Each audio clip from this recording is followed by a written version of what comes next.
GearNetwork.com. The following is a presentation of the Gear Radio Network. 1, 2, 3, 4. I believe it's a big challenge for our building to keep things in perspective and to, if we're going to get addicted to anything, let's get addicted to the process. And with that, we welcome you to Trust the Podcast, powered by Better Live Than Dead and the Gear Radio Network. This here is episode 141. Episode 141, people. 2 away from the I Love You episode. That's really anybody. Do you get that reference, Ryan? Yeah, I believe so, yeah. You believe so or you know so?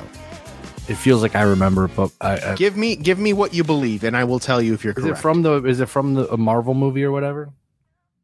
Marvel? No. I remember seeing that somewhere. I don't, John, I don't know. Oh, so back in the 1990s, when I invented rap, we used to have these items called pagers, right? and when the person you were, your high school sweetheart was texting you or whatever, 143 was the code that meant I love you. Oh, that's cute. Yeah, it's cute. Wow. 80081. I don't know. There's a combination there that spells boobies too, but anywho, that's amazing. That's your throwback to the 90s there, Ryan. That's amazing. Thank you for that. Bills fans want to throw it back to the 90s after last week. Holy shit. Yeah, we want to talk Buffalo Bills at the Philadelphia Eagles. You can hear us on BetterLiveThanDead.com, GearNetwork.com, wherever else you listen to podcasts. Yes. Make sure to hit that subscribe button as well to stay up to date on the latest podcasts. I am Ryan Wolfe, joined by John Cimino, my co-host. John, Buffalo almost pulls the upset off, but ultimately falls to Philadelphia 37-34 in overtime. Once again, Buffalo finds themselves on the wrong end of a potential game of the year. Right.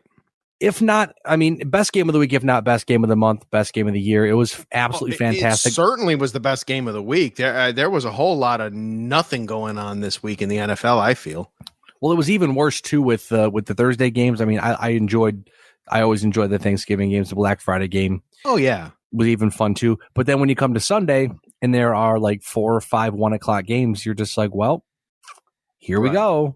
Right. So that was most exciting thing is that Scott Hansen on NFL Red Zone has a fire alarm going off and he's ignoring it because he's giving you football stats. That tells you something. That's where the priorities this week were certainly for Thursday, Friday, and definitely not Monday night. I'll tell you that much with that Vikings Bears debacle. Holy hell. Yeah, I thought I was watching a USFL game. It was like watching diarrhea personified, man. It was terrible, dude. It was terrible. So we talk about these games being incredibly frustrating as Bills fans, but it gets worse, John. Well, I want to say before we do that, Ryan, I feel like I owe you an apology. Okay. Because when the Bills were up 17-7, and then there was that call and the no call with the jersey. With the horse collar, right? Yep.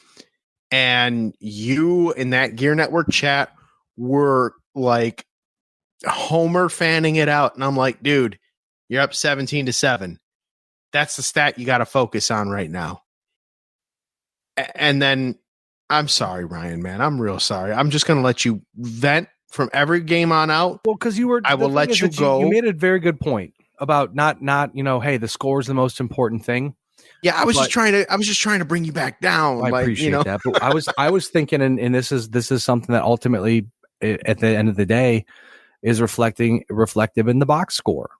That you can't leave points on the board against a team like Philadelphia, because if you let them stay around, they will find a way to win because they are a really goddamn good football team. Yeah, they're good, but there's something about them that, like, they're not like.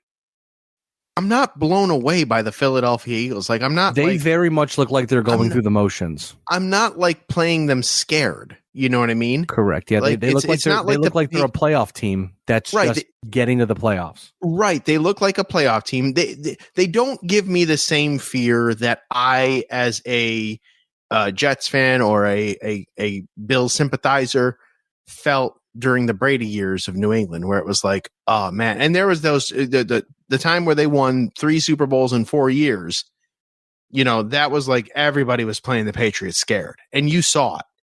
And I don't have that same feeling with Philadelphia, primarily because I don't think very highly of that brotherly shove play that they do. So I think a lot of maybe the that might be Eagles, a lot of the problem with the Eagles right now, I think, is that Jalen Hurts is playing hurt. Mhm. And I think that's reflective in the entire rest of their game plan. I mean, defensively, they were not great on Sunday, but they showed up when they needed to. And Right. offensively, they showed up and showed out. I mean, they were still finding ways to put points on the board. And Right. with some of the breakdowns that we saw post game, you can definitely tell that Jalen Hurts has developed incredibly. If you have not watched the Eagles, Oh yeah. excuse me, he has. It's one of those things. I was actually listening to a podcast. I was listening to The Room today with Jordan Palmer and Kyle Allen talking about. They mentioned Jalen Hurts, and the one thing that he does that makes him so successful, he does not focus on what makes him good. He focuses on what he's not good at. Excuse me. So Okay. coming into the league, they were like, "Hey, you're not a good passer," so he went and became a better passer. You're not good at this. He went and became better at that, and that's how he's become an upper echelon quarterback in the National Football League. Because obviously, he already had his ability to extend plays and run the ball when necessary. But Yep. that's kind of the same thing Josh Allen's done, where it's been, don't focus on what you're good at, focus on what you need to be better at, and then work on that exclusively. And here we are now. Right. But I want to mention this stat because it's a hard one. It's a tough pill to swallow.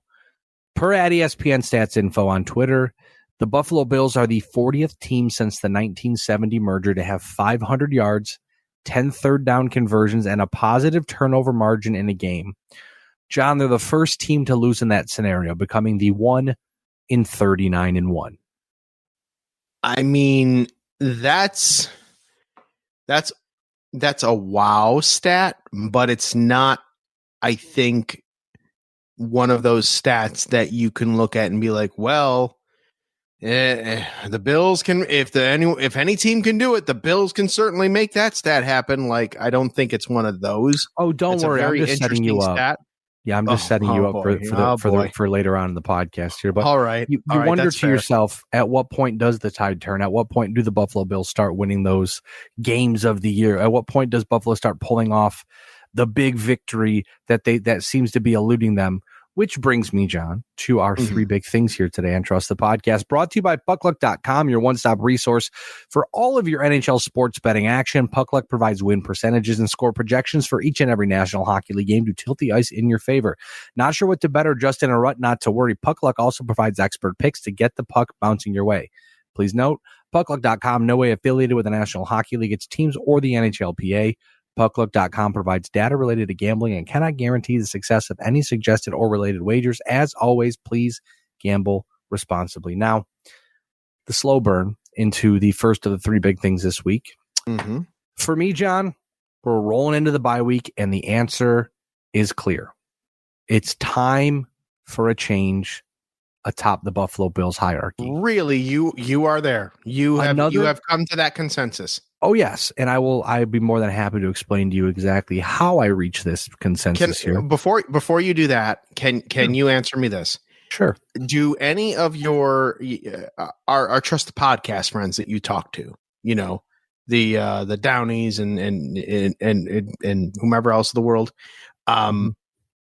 do they feel the same way? Because I know they're hard on Buffalo too. I get texts and I get asked. It's funny actually. You mentioned friend of the podcast, Chris Downey, who's listening to this in his car, probably chuckling.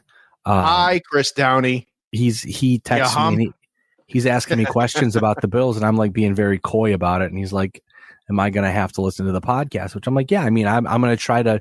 I'll give you what I feel right now, but I want to, of course, you got because the thing is too. I agree with that. World. I agree with that wholeheartedly. But for me, it's all about after the game. I have like those 5-10 minutes where I just kind of gather my thoughts and let everything kind of flush away.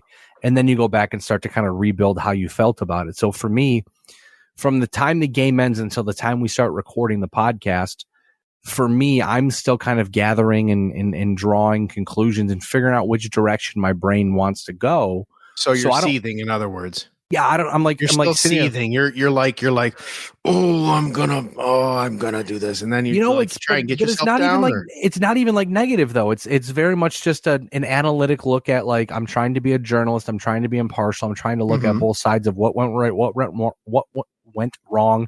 Oh boy, why did it go right? Why did it go wrong? And how can they improve in both aspects? So this was a very interesting one for me to look at because again, we've seen Buffalo come into games with great game plans, John. Sunday being another example. They held Philadelphia to 7 points heading into the halftime. If you had told me that prior to the game, probably would not have believed you. But I would have believed that only because the one in what are they now? What is the Eagles now? 9-1? 10-1? They're 10-1. The one in there was the New York Jets and Zach Wilson. Like I could believe because that defense held them pretty down pretty good during that game. I believe Buffalo, and it looked to me, despite the score, regardless, it did look to me like the defense was playing well enough to to cause problems and to have them have the game plan. Like they weren't running every single play, running down the field and scoring on them because the defense is depleted. So to me, it looked like the defense moved a bit more fluidly than maybe they might have a couple of weeks ago. Well, and that's another thing too, is that they, I'll talk about this in a little bit, but yes, you make a very good point there. But as we saw at the half, which seems to be the case for all of these types of games where the Buffalo Bills are taking an early lead or controlling the narrative or the style of play, is that the opposing team goes into the locker room, makes the necessary adjustments offensively, defensively, with the coaching, whatever it may be, while Buffalo appears to have stuck to their defensive game plan, which again, it's not the first time we've seen this happen.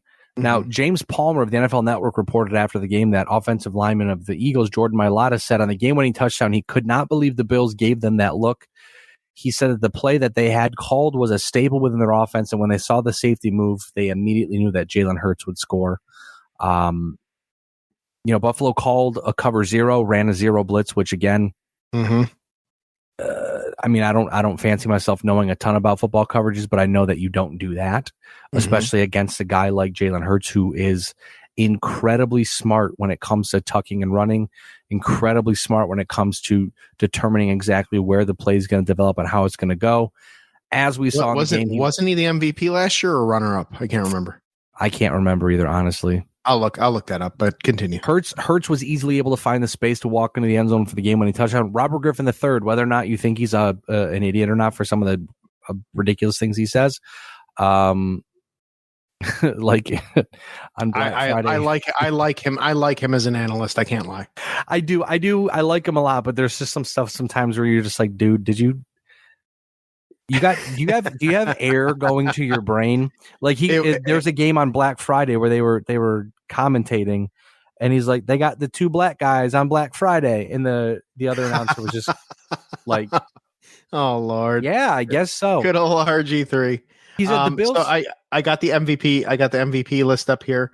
Patrick Mahomes was indeed the MVP. Jalen Hurts was runner up.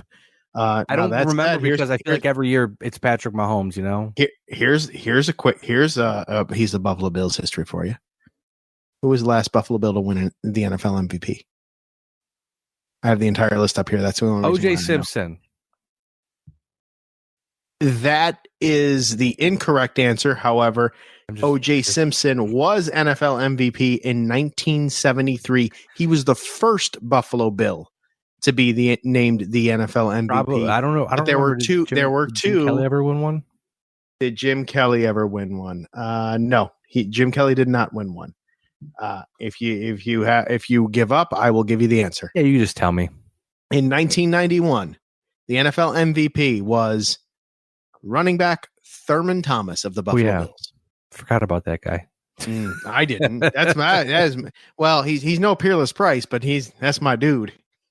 That's fair. Yeah. Well, yeah, because Jim Kelly never threw for more than like 3,000 yards in a season because he's overrated. Yeah, because when Josh Allen threw 4,000 yards, it was a big deal here. Yeah, you're not kidding. RG3 though, John. Yes, he said the Bills got burned. The Bills got burned running cover zero against an Eagles team that specializes in quarterback draws in crucial situations in the red zone. That's coaching malpractice.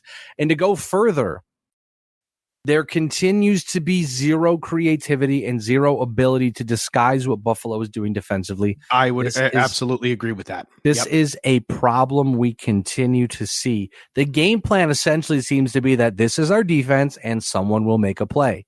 Right. And that's absolutely that's the major difference I feel just from a spectator perspective from last year to this year. Leslie Frazier last year, he had the defenses flipping around, doing different things, confusing the opposing offenses. I'm not seeing a lot of that here. I have not seen a lot of that at all in these 11 weeks of pro football. And got to remember, McDermott was the one that kind of got rid of Leslie Frazier, Well, and that's the thing is that he being McDermott continues to make mistakes that you would honestly expect a young, inexperienced defensive coordinator to make. I mean, right. Yes. And he would definitely qualify as a veteran defensive coordinator at this point. If he were to lose his job and doesn't get a head coaching gig, he'd be a top defensive coordinator candidate for many teams in the National Football League. But they're just, again, there seems to be problems with communication. There seems to be problems with disguising the defenses. There seems to be problems with, well, I'm just going to call what I want to call because our team will make a play or our players will make a play. That might be the case some of the time, but you got to be smarter because, again, you're not playing against, I don't know, the worst team in football. You're playing against the best team in football. Right, exactly. You can get away with doing that stuff the week before, but you can't do that against the Eagles of the world. Like, you just can't do that. Well, and another thing, but it's not even a matter of, going from playing the worst team the week before to playing the best team. McDermott's kind of done this all season. We've talked about it at nauseum a couple of different times where 12 men on the field was a very, very brain dead one where it's like, what the hell is he thinking? Like even the non-Bills fans that were rooting against them in that game were like, what the hell? What? Why? Yeah. And another one, John, that really two things that blow my mind just hurt till this day, to this point in time. In a game you need to win, Buffalo decides to kneel the ball with 20 seconds left and a timeout. Oh my God, that was in order so to push the game to overtime. Yeah. To go even further, they should have had 2 timeouts. Yes, they should have. Because Absolutely. They decided to ice the kicker and waste a timeout on Philadelphia's 59-yard attempt, which, mind you, kicker Jake Elliott commented post-game that the game-tying kick was, quote, his most difficult kick of his career. Why give him more time to think about it? McDermott continues to galaxy brain decisions like this. It's simple. You watch the kick back. There are times when you're like, shit, man, that sucked. Like, that sucks to lose that way. But you got to give him credit. Right. This one, I look at the kick and I'm like, holy crap! Like watching it in slow motion, holy crap! You could make that kick. You could kick that ball 10 times and not make it 9 out of 10 times. But that was you had the snap, the hold, the run up to the kick, the plant, the kick, the direction of the kick. Everything was perfect. You had to kick the ball to the left, kind of against the wind, and get it caught into the wind, so then it could be tossed over the crossbar for the game time field goal. And I don't know many people who can make that kick. Not only that, given the weather conditions, you had to kind of like I don't know, line drive it, man. In order to give it the distance. And say, look at it was an exceptionally good kick. It really was, and I can't say whether or not that the timeout would have impacted that, but certainly giving him more time to dissect and kind of give it over. These, again, like I said last week, Ryan, these are professional football players. John, the one professional football. The one highlight that keeps coming up is, I believe it was Allen to Diggs last year on Thanksgiving when the Bills got themselves into field goal range to win the game. Josh Allen threw a dart across the middle to Stephon Diggs. I mean, I know Tyler Bass had missed a couple field goals, which we'll talk about, but you have to put yourself in a position to win. And there just continues to be, the Bills are a talented football team. Do not get absolutely. They have spent the first 12 weeks of this season doing everything they possibly can to not be a good football team. I think it starts top down with Sean McDermott, because again, we talked about this way earlier in the season, John, when you decide to fire or part ways. Because again, it wasn't a quitting, it wasn't a firing, it was a deciding to mutually part ways and walk away from football, whatever. Wink, When wink. you decide to make yourself the defensive coordinator, when you are the head coach, the Yep. spotlight gets twice as hot, twice as bright, and the scrutiny gets twice as heavy. Add So- to that 2 weeks ago, getting rid of your offensive coordinator. Precisely, Now being all the one that eyes decides are to on do that, yeah. McDermott. It's just like we said 2 weeks ago when we were talking about Dorsey being let go. And now with no Leslie Frazier, no Ken Dorsey, now, Joe Brady can do all he wants to do at this point right now. He's coaching for essentially an upgrade in his position, Remember- into a more permanent role, whether it's with Buffalo or with anybody else. But Yep. now, when you get rid of your defensive coordinator who had the Bills defense playing ball, and you get rid of the offensive coordinator who was Josh Allen's boy, essentially, the eyes solely focus now on the process. One thing I want to just kind of detach from, just so we can keep this running as concurrent as possible. Sure. Not to control the narrative, but just because if the Bills and Leslie Frazier had not parted ways this past offseason, I think that relationship was fractured no matter what. No matter how good, bad, or indifferent the Bills defense have played, that relationship was clearly fractured. So I feel like, if anything, McDermott allowing that to happen and then making himself the defensive coordinator was just more part of the overall plan, I guess. Because again, we've talked about it before, and maybe it's just me being a journalist at heart and always trying to read between the lines and look into specific things. But the Bills come off a tough loss against the Eagles. Guess who in the post-game press conference made a point to point out that I decided to fire the offensive coordinator?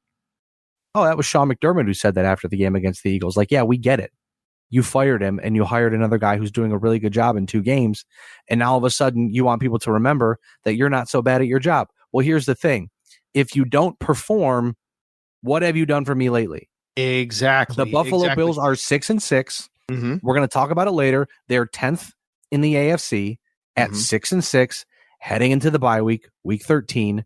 And again, John, I think this is what frustrates me about this team is that they're so immensely talented on all sides of the ball, and like in a win now league, McDermott, I believe now is in fact coaching for his job. And I don't know if that's a segment later on. I haven't read the show notes all the way down. I haven't corrected very many grammar issues here.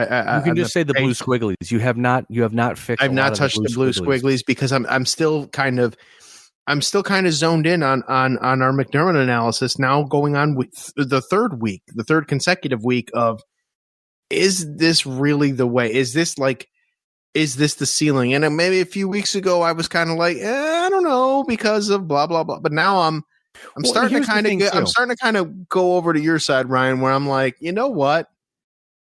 A team this talented really shouldn't be 6-6 at this point. I agree. And here's the thing. I understand he's not a bad coach. You don't win 68 games in the National Football League on accident. Yes, right. I understand injuries happen, right? But here's the thing about the Buffalo Bills defense. They've been playing stronger as of late. They've adjusted very well to adding Rasul Douglas, having Terrell Bernard continue to break out. Ed Oliver is having a fantastic season. I know pressure on the quarterback hasn't been much lately, but when Greg Rousseau and AJ Epinesa get there and they make sure their presence is felt. I mean, there are players, I won't mention, there are some players who definitely look like they are on their way out. Guys like Micah Hyde and Jordan Poyer, who definitely look very much their age, especially on Sunday against the Philadelphia Eagles. But again, these things happen. Everybody gets hurt. It's a grind. It's an 18-game season. You start in July, you end in February if you're lucky. So again, shit's going to happen. You have to be able to coach people up. But let me ask you this. Yes. Would you say Sean McDermott is more like a Marvin Lewis? I think at this point in time, because Marvin Lewis was he was a good coach. He was good enough to get the Bengals to the playoffs all those years, but in the same, they didn't really do much when they got him in there. And he had 2 quarterbacks. He had Carson Palmer and then he had Andy Dalton. And they still couldn't get over that hump. You know what I mean? I think at some point in time, the messaging gets stale.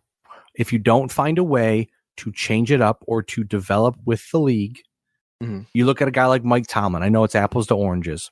Why has Mike Tomlin been able to survive so long in the National Football League?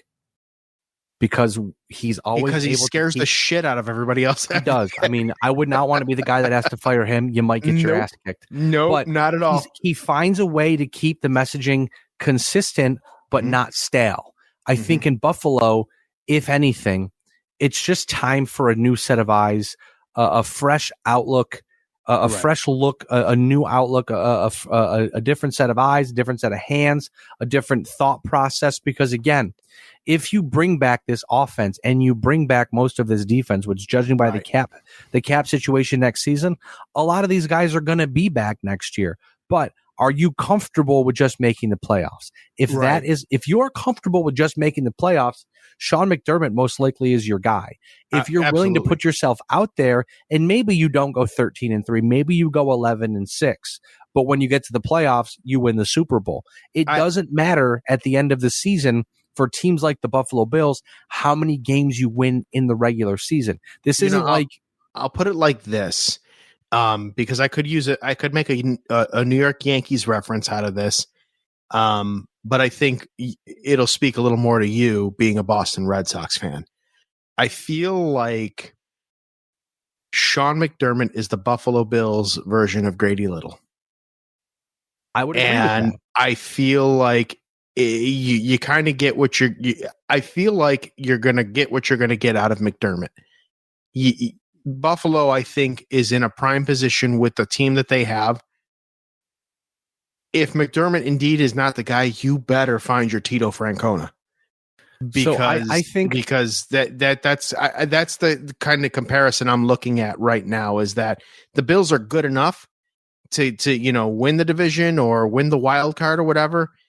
I don't know that they're good enough to, at this point this season, get to the Super Bowl. But if they get to the Super Bowl, I don't know that they're good enough to win the Super Bowl, because I don't know that McDermott is, as a head coach, capable of coaching well in those very big games.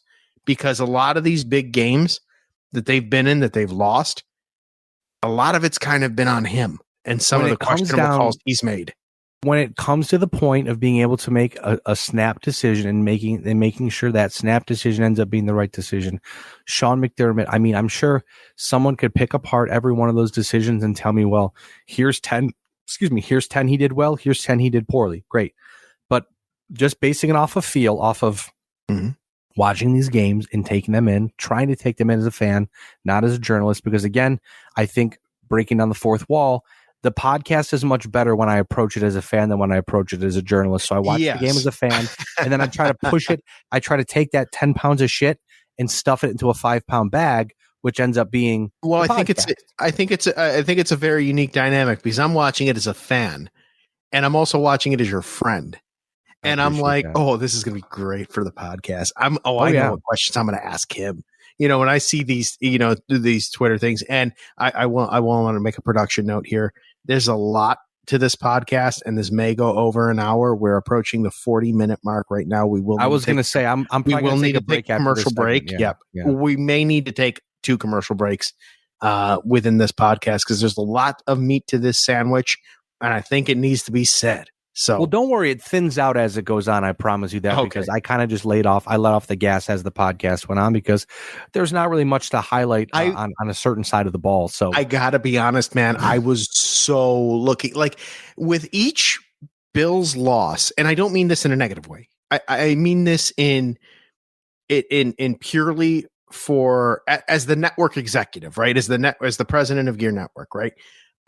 With every Bills loss, I am like, I'm looking forward to Trust the Podcast this week, because I need that perspective. Like, absolutely. You paint that picture as a Bills fan in such a way that even me could sit here and be like, God damn, or be like, God damn, dude, will you relax? You know what I mean? Both ways, I appreciate that, because again, it's me trying to be objective, but also looking at it like, again.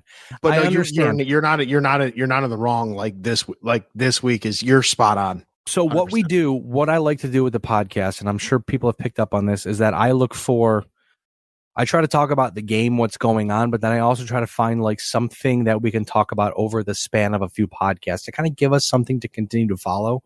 And this has become the topic to follow because, again, it's the hottest topic in the area. But also, it's like it's almost like when, you don't want the spotlight on you. That's one thing my boss tells me at work. He goes, you don't want the magnifying glass on you because all of a sudden, small problems, you start to find more and they become bigger problems. And that's exactly what's happening in Buffalo. Like, yes, absolutely. John, I understand the refs miss calls. I understand that the Eagles are 4-0. Undefeated, whatever, with Sean Hockley as the head ref. Some of those calls, I'll give you that. Those were some. Oh yeah, like that freaking horse collar call. Like, I don't care how many angles you put it at, and how many ESPN analysts will be like, "Well, it wasn't really a horse call because blah, blah, blah." Like, his freaking jersey was ripped. Like, John, it's bad. It's bad when you see it in real time and they go, "I'm not sure where the miss was," and then you show it in slow motion, which again. It just becomes incredibly more egregious where the horse collar, that was clear as day. And then they still end up throwing a 15-yard intentional grounding penalty on Josh Allen, despite the fact that it honestly looks like it was a fumble, but that's a different conversation for a different time.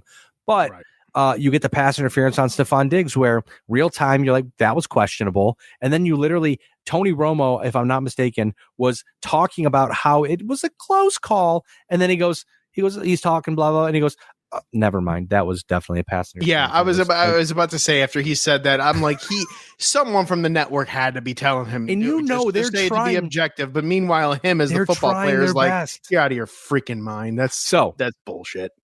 I'll wrap this up here. It does suck. Will anything come of the refs? No, because the refs, they need to hire full-time refs. The Buffalo Bills losses to the Patriots, to the Broncos, to the Eagles all have one thing in common. The opposing team has the ball with under 2 minutes left in the game. They march down the field and they score, and the Buffalo Bills lose. I feel like Willy Wonka there. You'll get nothing, and you'll like it. WGR's Nate Geary. God damn it, I wish I had that immediately on the soundboard. I totally would have done. We're going to have to get it for next time. WGR's Nate Geary, at Nate Geary Sports, had a great tweet on Sunday. He said, quote, "This team has been poisoned by a culture of playing not to lose instead of playing to win. It works when your franchise was in a 2 decades long spiral, but it only gets you so far. They have reached their ceiling with this coach, and I sincerely hope ownership doesn't waste another year of Josh Allen's prime with this guy." And before we shoot to commercial break, because we're going to need to take one here, I'm going to leave you with this, John. We're throwing it back to Brother Bill, at Brother Bill 716. He had a tweet last month that resurfaced after Sunday evening's loss. I remember mentioning this on the podcast before, and you kind of poo-pooed it, which at the time, that was fair to do. But now, it really, really hits you hard. Sean McDermott is the kind of coach that can take a bottom 5 roster to the wild card, but he's also the kind of coach who will take a top 5 roster to the wild card. You said I poo-pooed on this one a few weeks ago? You said it was a little too soon for that because we started talking about it. You're like, I'm not sure, because I was like, the cracks started, even though the Bills were doing decent, the cracks had started to show. And then all of a sudden the cracks went from like small cracks to like giant fissures, and the water's just pouring through, So again, I feel like my response to that quote this time, channeling my cousin BLTD's Mr. Perez. That's a true story. And with that, I think that oh wow. I just got an alert on my phone saying that Mark Cuban is going to sell his controlling stake in the Dallas Mavericks. What?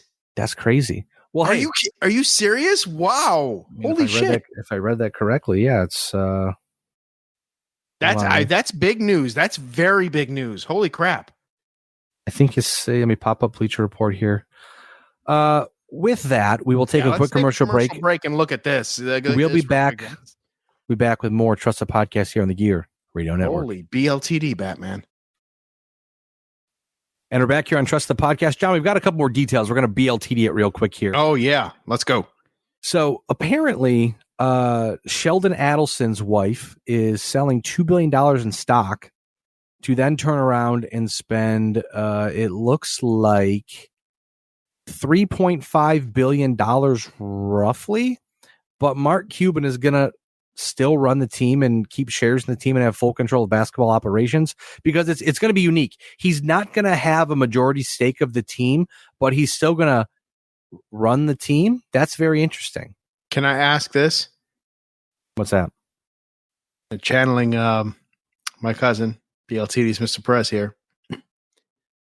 Is he tagging him? I mean, I don't know. Let's see. No, that's not. I can't. Clydesdale. What's she rated in the Clydesdale scale? I don't know. How many Clydesdales would take to rip her face off? I don't. That's a good one. I don't remember what movie that's from. Sheldon Adelson was, let's see, his wife, Miriam Adelson. She's 78. She looks like a famous person, but I can't remember who it is. I'll have to get back to that. Anyways, John, back to Trust the Podcast, wrapping up the offense. Quarterback Josh Allen. I've got a lot of stats here, so I'm just going to run through them quick because I know we're short on time. Mm-hmm. Josh Allen, 29 of 51 passing, 339 yards, 2 touches, 1 pick, 9 carries for 81 yards and 2 touchdowns. Josh Allen now moves to 0-6 including the playoffs and overtime, which is the most losses without a win or tie in overtime by a starting quarterback in National Football League history. And I see these memes going around about, the NFL changed the overtime rules because the Buffalo Bills, now he's still losing. It's like, shut up. That's all. I just wanted to add that. I just want if you've got little kids in the room to cover their ears, you can fuck right off with that. Anyways, more stats. Salty Ryan is hilarious. 20th straight game. Well, you could, because again, people talking smack about Josh Allen. Wait till I tell you all these wild things that just happened this past week. Hold on, let me get the soundboard ready. Go ahead. Clear my throat there. 20th straight game with a passing touchdown, extending his own franchise record. He scored his 46th and 47th rushing touchdown of his career, second most all time among quarterbacks, trailing only Cam Newton with 75. Also, the 4th time in his career with 8+ rushing touchdowns in a season, tying Cam Newton for most seasons with 8+ rushing touchdowns at 4. Dog. Josh Allen became the 3rd quarterback in NFL history with multiple seasons amassing at least 9 rushing touchdowns, joining Cam Newton, who had 3 seasons, and Jalen Hurts, also at 3 seasons. Dog. Allen has 4 of 5 seasons in Buffalo history with 8+ rushing touchdowns. Jack Kemp holding the 5th. He had 8 in 1963. That's a long time ago. Dog.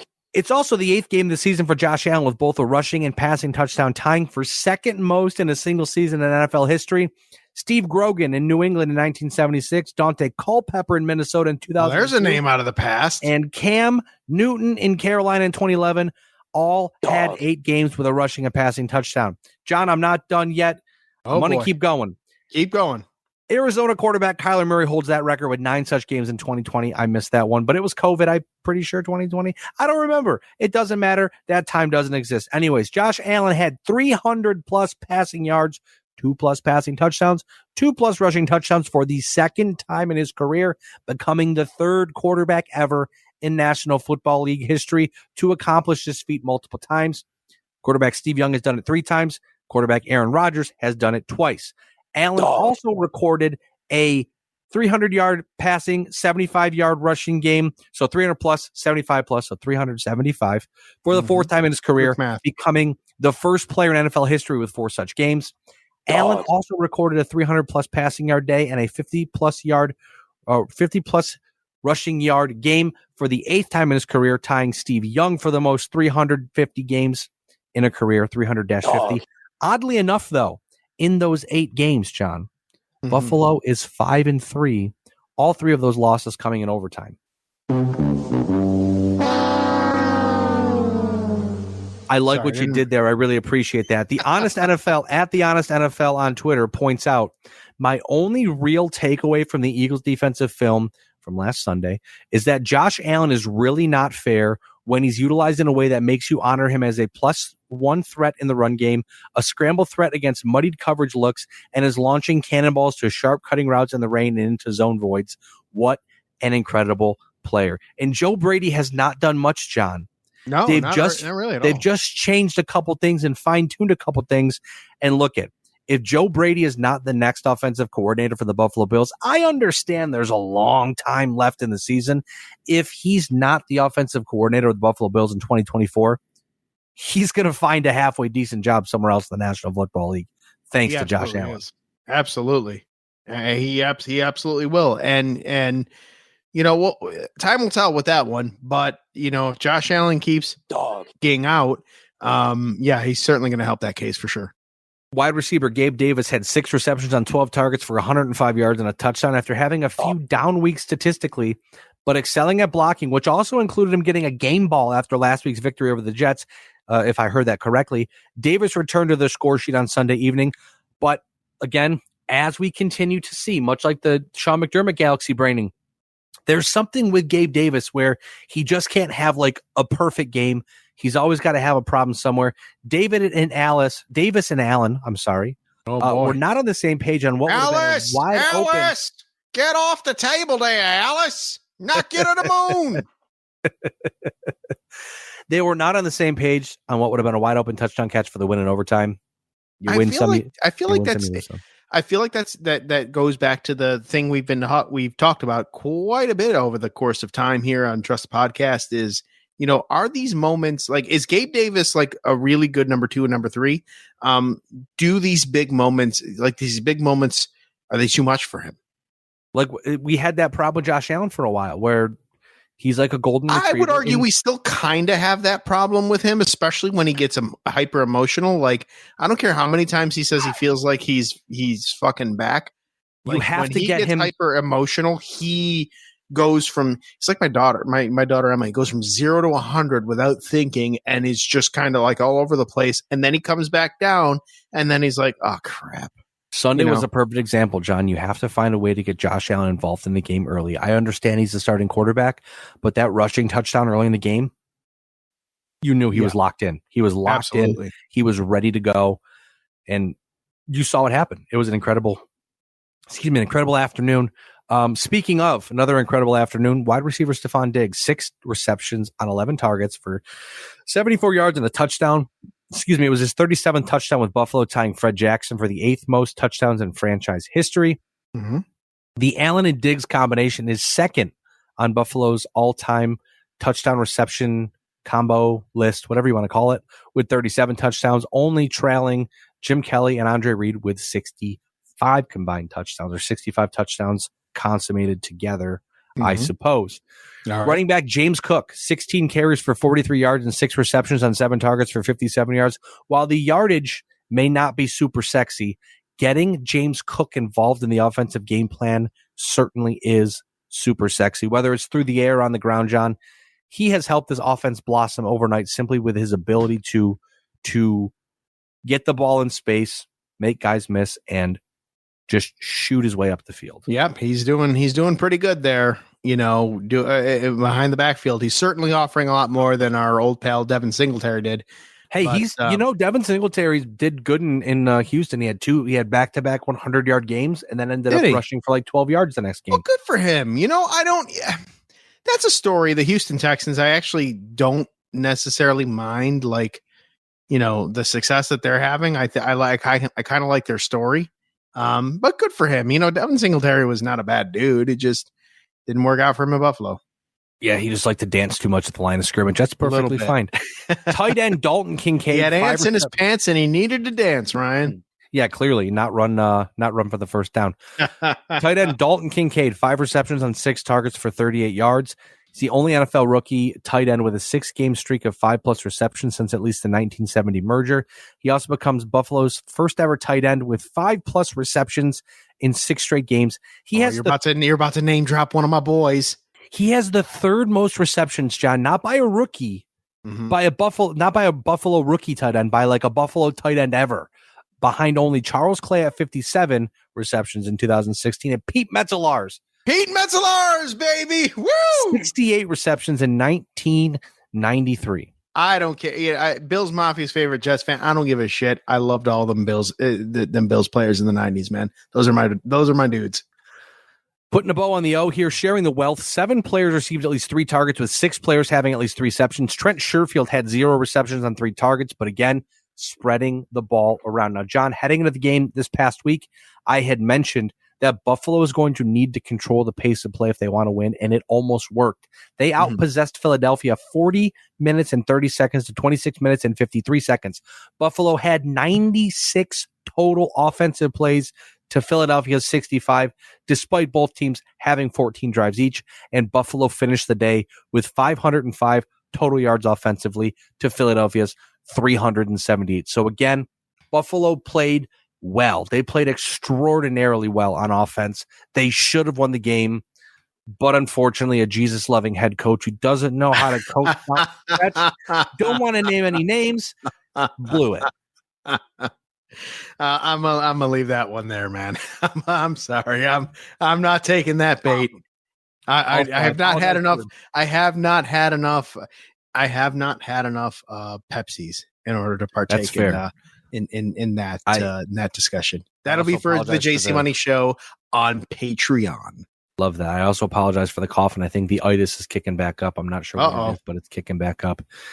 Kicker Tyler Bass, 2 for 4 on field goals, 4 for 4 on extra points. His 34-yard field goal blocked by Philadelphia defensive tackle Jalen Carter. The thing is, Carter mentioned he jumped as high as he could after watching tape and noticing tendencies on how Buffalo kicks field goals. Again, very predictable. They continue to be predictable and get in their own way. Just shake things up a bit. Try something different. I don't know. Kick the ball the other way. But Tyler Bass's first field goal, John, goes in the books as his 100th career field goal, becoming only the 145th kicker in NFL history with 100-plus field goals. I'm not sure how impressive that is because I don't know how many kickers have been in the National Football League, but the fact that the stat was brought up probably means it's important. Well, I would say that there's probably been a good bunch of kickers in NFL history. I mean, the NFL's been around for 100 years, so it's got to be in the, top 200 of the amount of players that have played in that position in the league, and that in 100 years, I would say that's pretty special. I don't know. I'm scrolling through Pro Football Focus right now, and there are, there's only 177 people on this page, but there was a guy, 177th on the list. He kicked from 1958 to 1972. Wayne Walker. He had a 40.458%. How'd Blanda do? How'd George Blanda do? I don't know. His field goal percentage was like less than 41%. Really? Look here. The dude was he was like first in the in all time playing. I think. Oh no, I'm gonna find Tom George Brady. Blanda. I thought would have broken Blanda's record, but let me see here. He was close enough. It's much more difficult. I should probably just do this here. Hold on a second. I can also just search him. This is what we'd like to do on the podcast here. Well, it's like when there's a hockey game on TV and they're commenting, or on the radio and they're commenting about, they're just kind of talking their way through it, and you're just like, yeah, cool. If it's an Amerks game you're listening to, they're talking about Caraglio's Pizza. I thought you were going to say something else there. Adjusted kicking. Here we go. Field goals made. His percentage was 52.3% in his career, but also, there were not. They just don't have those stats. Okay, they have the attempts and made. So yeah, he was a 52%. All right. Well, either way, becoming 145th kicker in NFL history with 100+ field goals. I can't even kick one field goal. I probably could. We should do that for the website. I probably could do it. I've always. Oh hell no! I would forfeit right away. I'd love to see. You think how long of a field goal you think Lewis could kick? I think he'd get gas running the ball. That's rude. I hope he hears this. I love you, Lewis. I think he could probably punt the ball a hell of a lot farther than he could kick a field goal. I bet. I want to see it. That I think he could do. But I think as far as field goal kicking, not only do I think I don't think Lewis would have any desire to kick a field goal. I think if you put a field goal right there and you set it up and you'd be like, okay, can you kick this field goal? He's going to be like, I ain't kicking nothing, man. You kick that field goal. How about you hold it for yourself? Yep, that's exactly I'm going to smoke this cigar and drink this bourbon. Now, real quick, we'll break down the defense real fast and wrap up week 12 and get this podcast on the road here. Breaking down the defense, linebacker Terrell Bernard had 5 tackles, 3 solo, 1 pass deflection, 1 pick. Linval Joseph had a solo tackle, a tackle for a loss, and a sack. His sack is the first with the Bills and the 26th and a half sack of his career. Also, defensive tackle Tim Settle had a solo tackle, a tackle for loss, a quarterback hit, and a sack. The sack is Settle's first of the season and the 9th of his career. Also, cornerback Dane Jackson and safety Taylor Rapp both missed Sunday's game with their respective injuries suffered against the Jets the previous week. And with that, we wrap up week 12 around the NFL, brought to you by... Before we do that, actually, you know what? Now that I'm looking at the time, let's take one more quick one. And then we'll come back. You're going to make me edit the podcast even more. That's fine. Who cares? I'll edit if you don't want to. God, we'll be right back after this other quick commercial break with more Trust the Podcast here on the Gear Radio Network. And we're back here on Trust the Podcast, wrapping up week 12. This time around the NFL, brought to you by Go Frost Yourself. And I'll tell you what, no music this time, but I will tell you this, Ryan, and I will tell you all this, listeners, that Go Frost Yourself. It is, thank you, Ryan, very good. It is located in Rochester, New York. Go Frost Yourself does what other local bakeries do not. They bake from scratch, creating recipes themselves and using the best fresh ingredients that they can find to create delicious flavors for customers daily. Molly and Jen. Hi, Molly. Hi, Jen.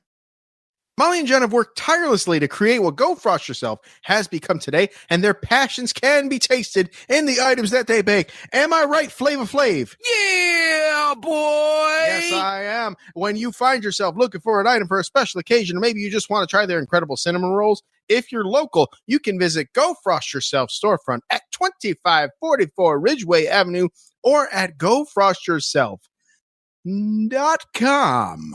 They're taking Christmas orders right now. We had some Thanksgiving pies, some pumpkin pies, some apple. I think it was like apple crisp or crumble. It wasn't. I didn't eat it, but it was incredible. I have this weird. Go Frost Yourself. My birthday's next Tuesday, December 5th. I'm just saying. Hook up. I will see you next Tuesday. Had the pumpkin pie was good.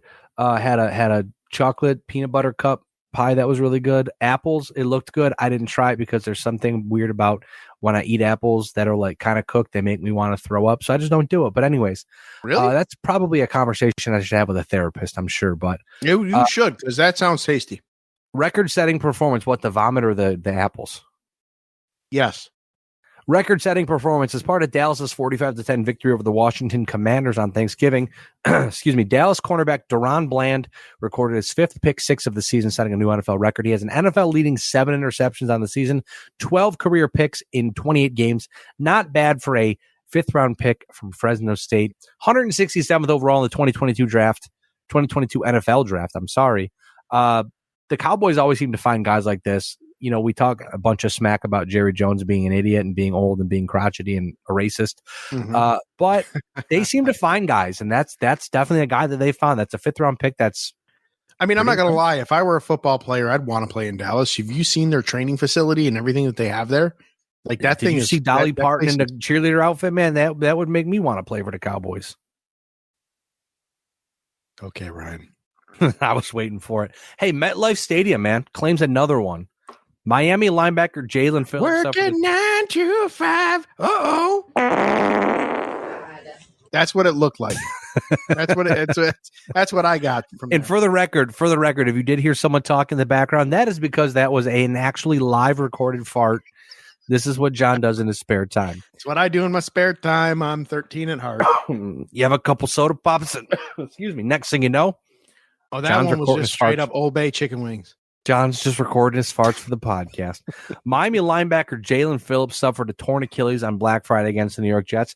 How did the Dolphins respond? They signed defensive end Jason Pierre-Paul off the New Orleans Saints practice squad. Oh, wow. Very fitting. I didn't know. Very fitting. They grabbed a guy with a torn Achilles and replaced him with a guy missing a hand. It's funny because I was watching a little of the Pat McAfee show today. And on Tuesdays, Aaron Rodgers always appears on Pat McAfee show, and they've affectionately referred to the place that Rodgers got his Achilles done, and he's getting the rehab done as well.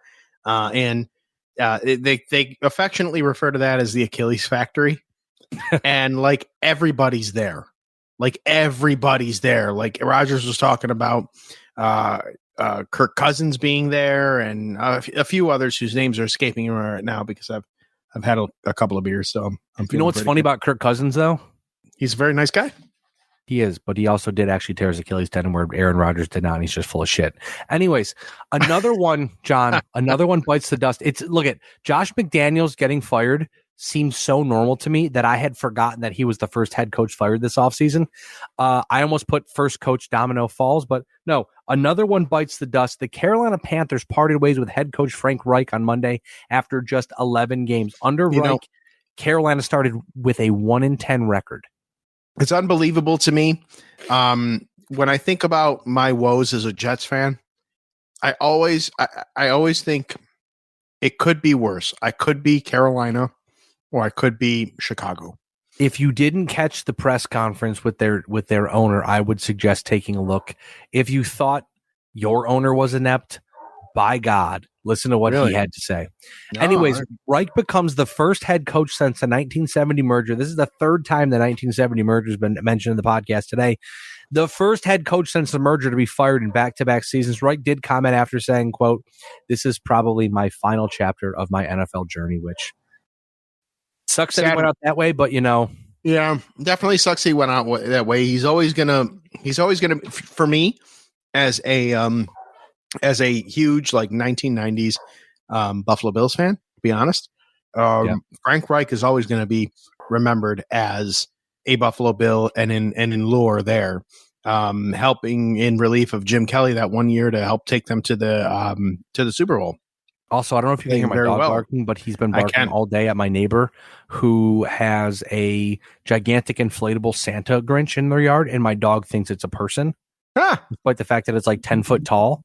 So he just keeps barking at it incessantly. I'd love to get one just to see how my dog would react to it, but my girlfriend inflatable penis in your front yard. No, that's in front of my bedroom door. That's for Gear Network after. She doesn't go anywhere near it. The look ahead. If the season ended today, John, which at this point, please, the Buffalo Bills are the 10th seed. They're officially lost at sea. There's a 14% chance they make the playoffs per New York Times playoff predictor. Do you believe that? I don't believe anything anymore. Okay. The AFC, Baltimore would have the 1 seed bye. Indy would head to Kansas City. Cleveland would head to Jacksonville. Pittsburgh would head to Miami. Clearly, all of those incredibly sexy playoff games. The NFC, Philadelphia has the bye. Minnesota, fresh off of Josh Dobbs' star crashing to Earth at hyperspeed. I see what you did there. Try to get as many NASA references in there as I possibly see what could. you did there. They'll head to San Francisco to probably have the worst weekend of the season. Seattle at Detroit and Dallas at Atlanta. You know what's funny? My favorite nickname for the Falcon Stadium is Megatron's butthole because of the way that the roof opens up. I did not know that nickname. I didn't know about that, but that's hilarious. Now you know. Go watch the roof open. You'll thank me later. Right, with that being said, though, John, we're taking next week off. The Bills are not in a playoff spot, so there's really nothing for us to talk about, and we really could use the extra rest, as you can tell by my voice coughing throughout the podcast, sounding like I'm going through puberty at some points in times. My voice is a little higher, a little lower, a little bit in the middle. But, hey, it's week 13. Let's get weird. Let's have some good football games. Enjoy it. We won't catch you next week, but we'll catch you the week after. Well, before we do that, we always have to kick it over to Boomer. I was throwing it over to you. So Boomer, take us home, will you? No one circles the wagons like the Buffalo Bills. For John Cimino, I am Ryan Wolfe. As always, we are Trust the Podcast. You're not. We will catch you same time, same place. Not next week, but the week after. Enjoy the bye week, everyone. Be safe. Don't do anything that Mr. Perez wouldn't do, which I don't know what that would be. So thanks again for tuning in. As always, go Bills. Don't do drugs. 1, 2, 3, 4.